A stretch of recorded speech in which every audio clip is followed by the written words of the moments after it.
వస్తారంట కుంభమేళ. అలాంటి కుంభమేళలో పోయి మన బోయపల్లి గారు సినిమా తీసినంటే సార్ హ్యాట్స్ ఆఫ్ సార్.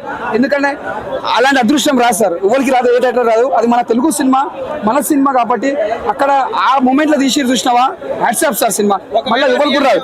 కుంభమేళాలో ఇది మూవీలో జరిగిన సిచ్యువేషన్ బయట కూడా జరిగితే ఎలా ఉంటది? అట్లా భగవంతుడు కనియాడు కదా, తొక్కి పడేస్తాడు, ఇట్లా తొక్కేస్తాడు. అట్లాంటి అయినా అనుకో ఆన్యాడు స్మాష్. ఆదిపిన్ని శెట్టి గారిని కూడా చాలా తక్కువ యూజ్ చేసుకున్నారు ఈ మూవీలో అనేసి. అంటే క్యారెక్టర్ బట్టి ఉన్నది, అట్లా ఉండదు. ఇప్పుడు ఎంత పెద్ద సినిమా కాబట్టి అందరికీ క్యారెక్టర్స్ కావాలి, కాబట్టి అందరికీ క్యారెక్టర్స్ కావాలి. అందరికీ సమానం తీసుకుపోయిండు, అందరికీ సమానం చూపించింది. ఎవరికి తక్కువ ఎక్కువ కాదు, అందరు సమానం చూపించింది. బోయపాటి గారు ప్రతి సినిమాలో చూపించినట్టు ఎవరో ఒకరిని చంపేసినట్టు ఈ సినిమాలో కూడా ప్రతి ఒక్క హీరోయిన్ చంపేస్తారు. అట్లా ఉండదు అన్న, క్యారెక్టర్ ఎలా ఉంటుందో అలా పోతుంది.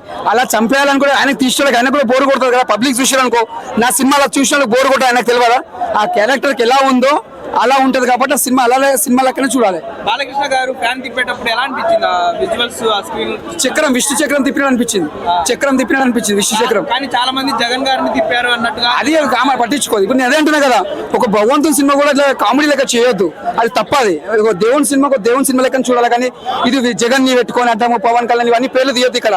ఓన్లీ మనం ఒక అఖండ సినిమా, ఒక శివుని సినిమా, ఒక భగవంతుని సినిమా దాని లెక్కనే మాట్లాడాలి. కానీ ఇక్కడ పొలిటికల్ మాట్లాడొద్దు, అది చాలా రాంగ్. అది